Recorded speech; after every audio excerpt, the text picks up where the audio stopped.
So HashiCorp is a company who actually developed a Terraform uh, tool, and it is an open source tool, which means anyone can install Terraform in their machine, and they can just use this application. And the binary code, when I say binary code, the code which is used to develop this application is completely available for everyone to view and customize. Okay, you can also contribute to the binary code if in case you want to add some additional features to the Terraform.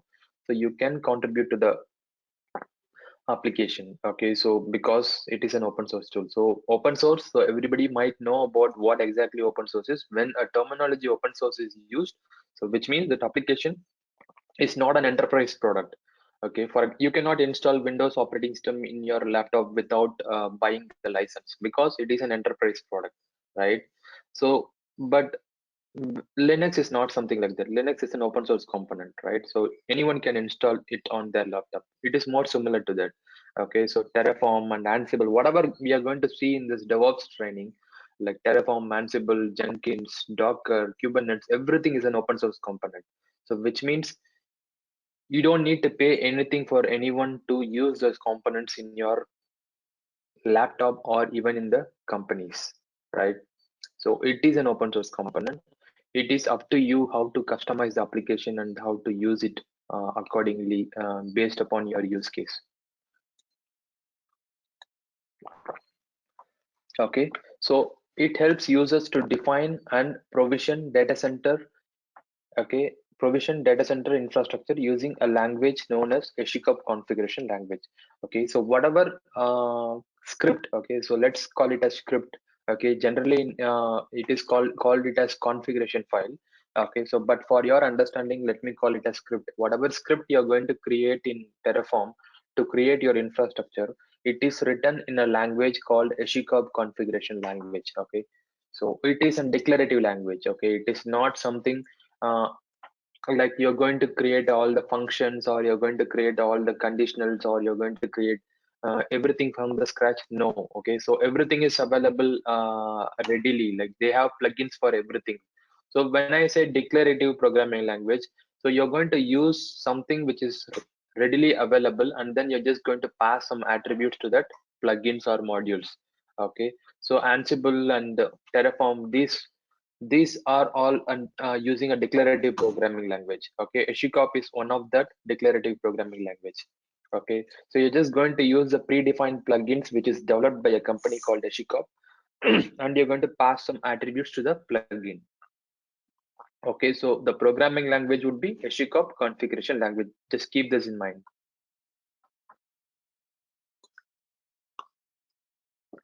Why Terraform? Because it helps you to automate your infrastructure rather than doing things manually. You don't need to log in into AWS dashboard to create the machines, or to create the VPC, to create the security group, or anything, irrespective of any platform you're using. So you don't need to log in in all those platforms to create your infrastructure. Instead, you can just automate your infrastructure creation using Terraform. Flexible. So it is easy to manage multiple cloud providers such as AWS, Azure, GCP, DigitalOcean, and private infrastructure such as VMware, OpenStack. Okay, so I didn't include OpenStack here, but it supports OpenStack also. Okay, so the major advantage of Terraform is using Terraform, you can communicate with any cloud providers. Okay, not only AWS, you can communicate with Azure, you can communicate with GCP, DigitalOcean, Alibaba. For every cloud provider, you can create a code with help of Terraform. Okay, Terraform is a tool which supports multiple cloud providers, also a private infrastructure. Okay, so VMware, OpenStack. So if in case you are dealing within VMware infrastructure, you can create a Terraform code with help of, you can create a Terraform code and you can provision VMs in VMware infrastructure also. Okay, I'll show you some sample codes at the end of this training, like others. So we'll be dealing with more with AWS, but I'll be showing the sample codes of Azure, GCP, and VMware at the end of this training. Okay,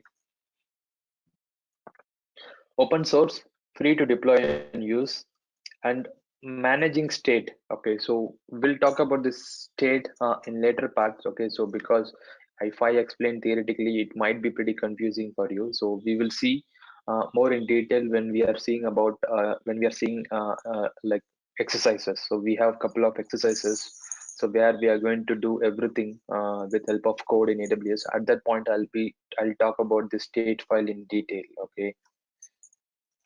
Auditable. Okay, by seeing the code you can understand what is your infrastructure made up of. Okay, so you can just visit your configuration file, I mean your script, and you can understand how many machines you are creating and what VPC you are using and what security group you are creating. Everything you can understand by seeing your code, because as I mentioned, so it uses a declarative programming language, which means it is not something a complex. Let's say for example you're seeing a Java code or Python code, it is pretty hard to like understand, because there are a lot more concepts, and you might be using in such programming languages, like you might be using different functions. You'll be keeping your functions into a different file, and you'll be pulling it here, and you'll be doing a lot of things. So only people who knows Java and Python, they can understand your code which is written over there. But in declarative programming language is not like that. So you just have a ready-made plugin available, which is created by the vendor. So in this case, Terraform has created a lot of plugins. So you're going to use those plugins in your code, and just you're going to pass some attributes to that plugin. So anyone who even doesn't know about the programs, so by seeing the code, they can understand so what you're trying to do from your code.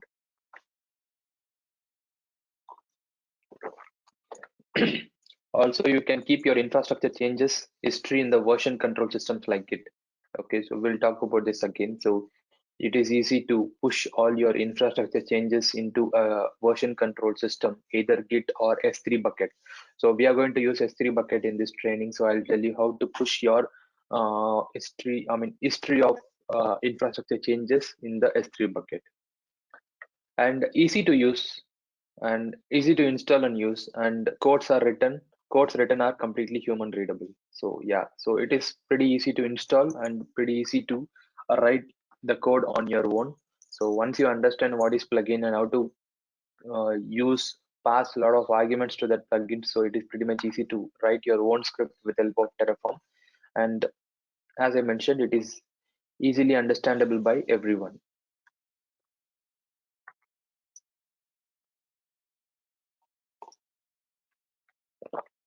So let's talk about Terraform versus other orchestration tool. Okay, I wouldn't say this is a comparison. So we'll just see uh, like what are the tools available in the market uh, apart from Terraform, and how those are related with Terraform, and how what those things are doing and what Terraform is doing. Because I mean, you might have some confusion. Like we have a lot more configuration tools like Ansible, Chef, and Puppet. What those tools are doing, and what Terraform is doing, right? So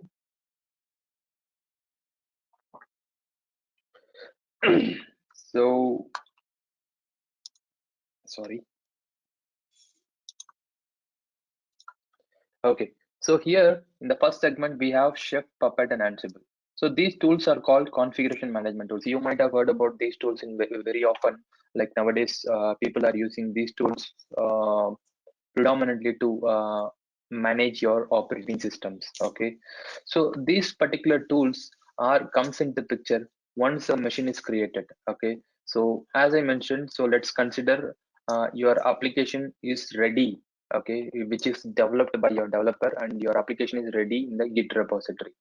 Okay, and from there you want to deploy it into a machine. So you're going to use Terraform first to deploy your machine. Okay, in the cloud platform you have deployed your machine, and then you have created some EC2 instance. Okay, so couple of EC2 instance, let's say couple of EC2 instance with help of many operating systems. Okay, so you might have installed this instance with many operating system. One machine you might have created with Linux, and one machine you might have created with Windows. According to your application need, you might have created that many instance accordingly. Like once the instance is created, like to you need to just copy the application files to the machine, or you need to configure the relevant application. Let's say your developer team has developed a Java application. Okay, so if in case you want to run the Java application in this machine, you need to install Java, right? So the Terraform part is just to create the machine. It just creates the instance. Okay, once an instance is created, it may not be very helpful to install the operating system related applications. Let's say, for example, once a machine is created, you need to run yum update, and then once it is done, you need to install Apache, you need to install Java. All this um, all this prerequisite, you need to do it in your machine, and you need to do some security patch update. All these things, everything cannot be done with help of Terraform. Terraform is predominantly going to focus on creating your infrastructure. Once the infrastructure is created, you're going to use these tools to log in into the machine, into the operating system, the instance, whatever you have created, log in into the instance and do all post install activities like installing whatever applications you wanted. Okay, like Java, Ansible, sorry, Java and Python or Apache, whatever applications you want it, everything can be installed with help of these tools. So which is called configuration management tools. Okay. So we'll be seeing about Ansible in our training. So next would be the Ansible. So with help of Ansible, we'll see how to connect to the operating system and how to install your applications, all such things. But you just need to understand that and understand the use case of Terraform and these tools, because often people get confused with Terraform with these configuration management tools. Okay, these configuration management tools comes into picture once the instance is created. Okay, Terraform is going to help you to create the instance. Once the instance is created, Ansible, Chef, and Puppet will help you to log in into the machine and customize your operating system accordingly to host your application. Okay, but nowadays even from Terraform also you can do all post install activities, and even in Ansible also you can create an instance in AWS. Okay, so they are coming up with a lot more things, like Ansible also coming into infrastructure as a code category, whereas Terraform is also trying to help you to do some operating system activities. But still, their main focus, Terraform's main focus is to create infrastructure, and Ansible's main focus is to handle the operating system. They are masters in what they are doing, but still they are extending their futures in other segments also. Okay, nowadays, as I mentioned, Terraform is also trying to help you to install or do some post install activities in operating system layer, and whereas Ansible is also like introduce some modules to create instance in cloud platforms. Okay, so they are trying to extend their futures in various categories, but they are masters into their own thing. So Terraform is master into infrastructure as a code category, whereas Ansible is masters, Ansible or Chef or Puppet, they are masters into operating system management. Okay, so you shouldn't get confused with these tools. Okay, so because in an interview they might ask some different, like what is Ansible and what is Terraform, how these tools are differs. Okay, so you might not get confused, you should not get confused. Terraform is an infrastructure as a code tool which is going to help you to create your infrastructure, whereas Ansible is a tool which is going to help you to configure your operating system. Okay, do some post install activities, as I mentioned, installing the application or copying some files to the operating system. It is more like Terraform is going to help you to install, create your VMs. Once the VM is created, so Ansible is going to help you to customize your VM according to your like however your application is required. So it is going to customize your operating system accordingly. Like it will do all the prerequisite completed, right? And then we have other things called CloudFormation and Heat. So these are native solutions provided by every cloud providers to code your infrastructure. So what we are doing with Terraform, we are going to create a lot of scripts to create the infrastructure in an automated fashion.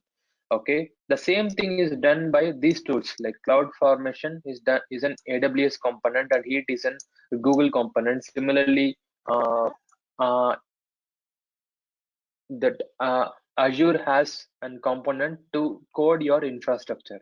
Okay, but what is the advantage and disadvantage with this? So when you're using cloud formation, let's say for example in your company they are using three platforms like to provision your infrastructure. So one is AWS, one is Azure, one is GCP. So let's say for example for AWS you're using cloud formation, for GCP they are using Heat. Okay, so what you need to do, you need to maintain your codes in for if example you want to create a machine in AWS, you will be using CloudFormation, and your codes will be available in a form of CloudFormation. But whereas in Google, so you will be writing the codes using Heat. But the problem is, so for each and every cloud provider, so for every cloud provider, so you need to use a native tools which are available in there. So but as I mentioned, so it is very difficult to manage. Okay, so whenever whenever you want to provision some VMs in AWS, you need to use CloudFormation. Whenever you want to provision some VMs in Google, you might need to use Heat. And whenever you want to use Azure, you might be using a different tool. Okay, so but if you are using Terraform, Terraform can help you to manage every cloud provider from a single tool. Okay, you don't need to use a native solution, okay, for each and every cloud provider. Instead, you're going to use one single tool called Terraform, and you're going to manage a multiple cloud providers. Okay, so because Terraform can support multiple cloud providers, that's what we saw, right? So Terraform can support AWS, Azure, GCP, Microsoft, and it can support on-premise infrastructure like VMware and OpenStack. It can support everything. But if you're not using Terraform, you need to use that. You need to have the native solution called CloudFormation or Heat um, according to your platform. So when you're using AWS, you need to write a code in using CloudFormation. When you're using GCP, you need to write a code in it. When you're using VMware infrastructure, you need to write a code in PowerCLI or something. Okay, now you need to maintain a lot of codes. Okay, for AWS, you will have a separate code. For GCP, you will have a separate code. For VMware, you will have a separate code. To avoid all such things, we are going to use a tool called Terraform, and it is going to help you to maintain the codes for every platform into using a single tool,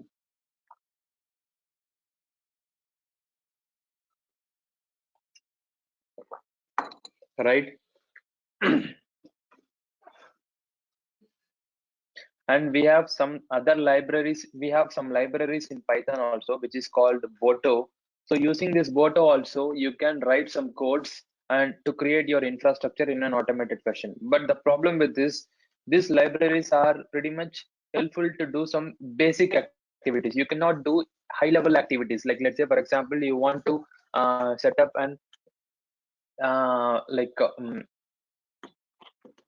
a very big cluster in AWS. You need to create a security group, and you need to create your own VPC, and then you need to create a pool of clusters, with a lot of. Just a minute. Right, so we have some libraries in Python to do the same task whatever Terraform does. Okay, so you can write a code with help of Python using these modules. But as I mentioned, the problem is you cannot do high level activities with help of this particular uh, libraries, I mean modules, right? So you can just do provision some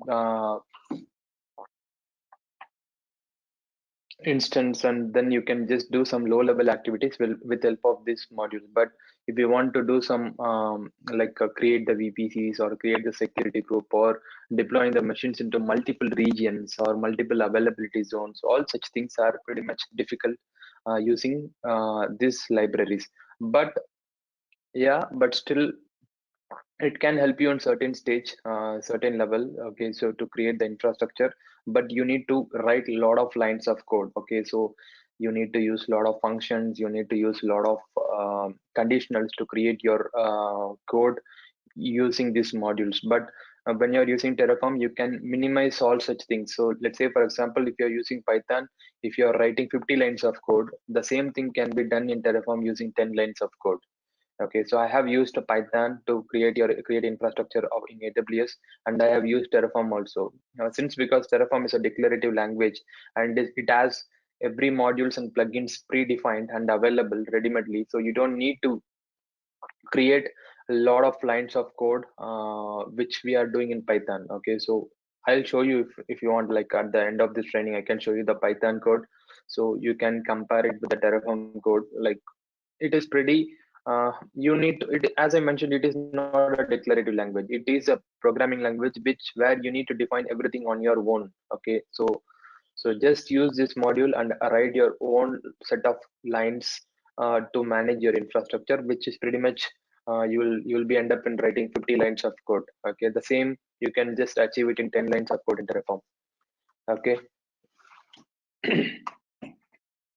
And then we'll have like custom solutions. Like many companies, they will have their own custom solutions. Okay, so they will write their own, they will create their own tools to manage the platforms, and then they will have their own web browser, and everything will be customized, and they will create their own solution. But the problem with this solution is, like when it's, for example, when you want to update your custom solution, it is pretty hard to do that, because so it would have been included with many components like Python, or uh, like for web development you might have used many other tools like Django, or um, something. You might have used a lot of things to create your custom solution. For web development you might have used such things, and to manage your platforms you might have used some native scripting languages such as Python or PowerCLI, a lot of things.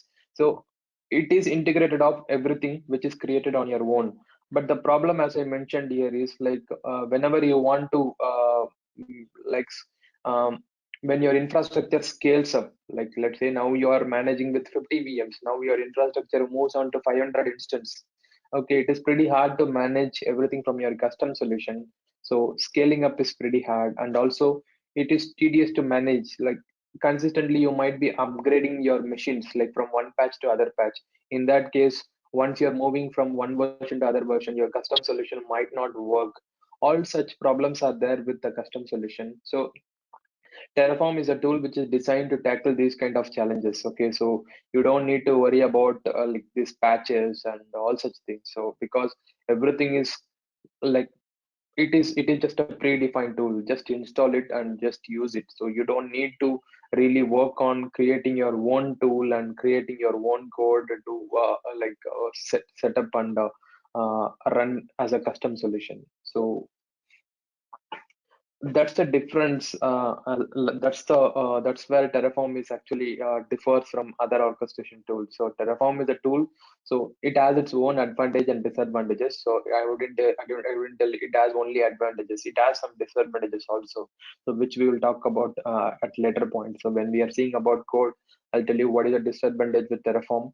Okay. So, but it has a lot of advantages. The main advantage is it can support multiple cloud providers and on-premise infrastructure. With help of Terraform, you can communicate to many cloud providers.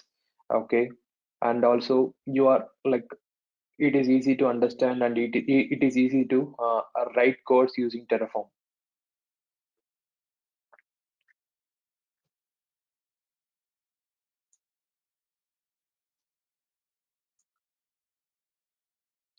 So the common use case of Terraform would be like creating multi-tier applications. Okay, so when I tell multi-tier applications, you might have heard about this multi-tier application. So multi-tier application means like let's say like pool of applications. So whenever you're creating an instance, so eventually it will have two important things. One is your web server, where your application web components will be hosted, and then you will have a DB servers. So you will have some DB servers. So this is called, so they used to call it as multi-tier architecture. Let's consider we have three DB servers and two web servers, and you will have one load balancer. So this is what they call it as multi-tier architecture machine, and this load balancer will be uh, pointing to your web server, and then your web servers will be having connection to the DB servers.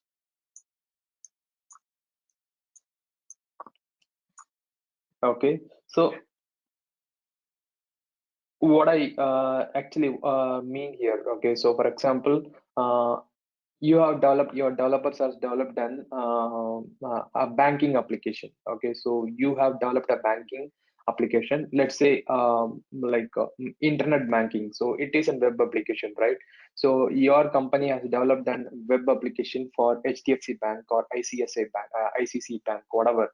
Okay, so now a customer from his laptop is just reaching to a website, www.hdfc.com or whatever. Like once he just hits that particular website, it automatically goes to your load balancer, right?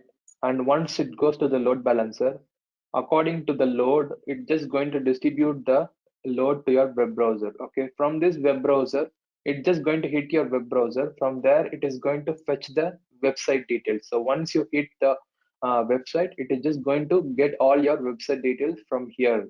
Okay, so in this machines, you will have all the relevant application installed to load this application in the, I mean, what to load. Okay, so once he hit that application, once he hit that URL, hdfc.com, so it should load a web page, right? So that web page will be sitting here.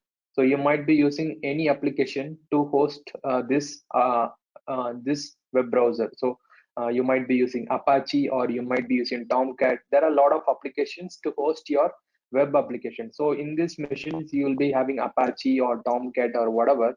So which is having your web page available. Okay, so this will be loaded in the customer machine now.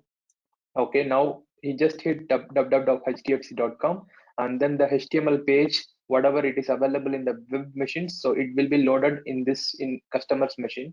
Now he just logged into the machine with help of web browser.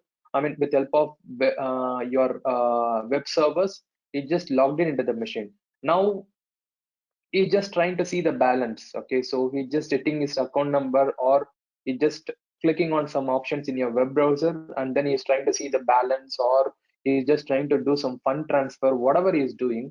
So everything is actually coming from this database. Okay, this database has all the details of this particular account. So once he logged in, so he might be entering some account, and once the account is entered, it might be retrieving some data, like you have this much of balance and your address details are this one, and your Aadhaar card details or whatever you're seeing in a website, it all comes from a DB server, database server. So here you might be using a different software, MySQL or Oracle, MongoDB, Cassandra. There are a lot of servers available in this segment. So you might be using different DB servers. Okay, this is the overall architecture it would be. So you might be like in front end, you're just going to the Google Chrome and or Mozilla Firefox and you're just hitting the website. So behind the scenes, this is what it is happening. It's just hitting the load balancer. All these things are sitting into your cloud platform, AWS or GCP or Azure or whatever, or on-premise infrastructure, VMware or OpenStack, whatever. This complete cluster is sitting somewhere in your cloud platform or on-premise data center. Okay, it just reaches to the load balancer and it just loads the web page using web servers, and all the data, whatever you are seeing here, everything is available in your DB servers. Okay, so to create this infrastructure like this, we are going to use the tool called Terraform, so which you already familiar now. Okay, so you're going to use a tool called Terraform to create this infrastructure, right? So now, let's say now one person is using this. Similarly, like another person is going to log in into the HDFC. So just say, let's say it is a festival season, multiple people are logging into the dashboard to do fund transfer. A lot of things are happening in your website. In that case, everything is pointing to your load balancer. Okay, and your load balancer is sensing some lot of traffic. Okay, so because clearly one person was trying to access the web servers, I mean your cluster, now multiple people are opening the website, HDFC website, and everybody is trying to access the website. In that case, the traffic is getting increased. So automatically what this load, you need to configure in such a way that when there is a traffic increase in your load balancer, it automatically expands your cluster. So multiple web browser and multiple DB servers, so which is called auto scaling, and it automatically increase the number of servers at least for time being. So when there is more customers are trying to use your cluster, so this load balancer is going to sense the traffic. So you can keep some like limit over here. Let's say, for example, if the traffic reaches 80%, it breaches 80%, automatically create couple of web servers. Okay, automatically now the web server load balancer is going to tell, okay, I reached 80% of limit, I need some more machines. Then automatically Terraform comes into picture, and it is going to help you to create all such machines, and it is going to create the DB machines, everything. And then once the load is automatically, once the load, everything, it's done. So people are already done with fund transfer or whatever, and they just closed the website, and these machines will be disposed. So now you see all this complete cluster creation, the multi-tier application creation, and the disposable environment and auto scaling environment, everything can be easily done with help of Terraform. So immediately, if you want to create two machines in the cluster, it can be done. If you want to create the whole cluster, it can be done using Terraform. Okay, so this is what I have mentioned here. So multi-tier application creation can be done, and disposable environment and multi-cloud deployment. So here, so we just saw, so your application can be hosted in anywhere. So it can be in cloud platform, or it can be in on-premise infrastructure. So these are the common use cases of Terraform. Any question, guys?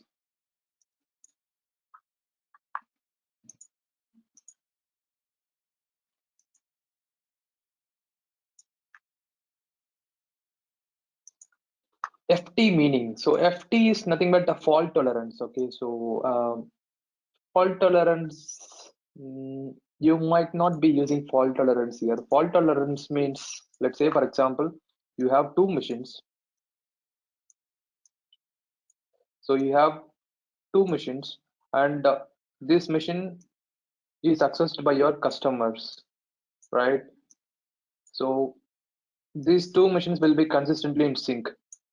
Okay, so whatever data you're pushing to this machine, so it will be available in this machine also. Okay, machine A and machine B, let's consider machine A and machine B. Okay, so you have a data in machine A and you have a data in machine B. I mean the same data. So it is called replication. Okay, you have the data in both the machines, and customer is accessing one machine. He will, like B will not be accessed by customer. He will be accessing one particular machine. If in case your machine A goes down, so the connection will be coming from the machine B. So which is called fault tolerance, and you might not be just sensing that switch itself. Okay, so end of the day, you might be pointing to one particular machine. You don't know whether your application or what your data is served from A or B. It is internally tackled between these two machines. So when A goes down, automatically B comes into picture, and it will serve the data to the customer. Okay, which is called fault tolerance. Okay, and we have another concept called high availability. High availability is nothing but it doesn't like share the data between. It just, you have two machines A and B. If A goes down, B comes into picture, but it just serves for time being, like, mm, but it doesn't have the same data whatever A has. It just be there for time being. As a, like, let's say for example, these are pretty much high availabilities are used in the on-premise infrastructure. You have ESXi one, you have hypervisor one and hypervisor two. When hypervisor one goes down, hypervisor two will be there, and it will be helping you to manage the load, but it doesn't have the data in between. Okay, but whereas fault tolerance, it just have two machines with data available in both the machines. Okay, so it just, the replication factor will be enabled between two machines, and data will be consistently copied and maintained as it is in the two machines. So which is called fault tolerance. So we are not going to use any fault tolerance mechanism here. So that's why we have a concept called load balancer. Load balancer, it does the same thing. Okay, it just be there sitting at top of your machines, like whatever machines you are talking about. So everything will be there. Like, this machine is going to point, I mean all the traffic will be pointing to this machine. It is not going to directly, you're not going to directly point your servers. Instead, you're going to point your load balancer, and then your load balancer is going to distribute the traffic between three machines. And if your machine goes down, there is no issues, because you have a lot more machines in your cluster, and it can create another cluster also. All such things are happening with help of Terraform and with help of Ansible. all these DevOps tools are coming into picture now in that case.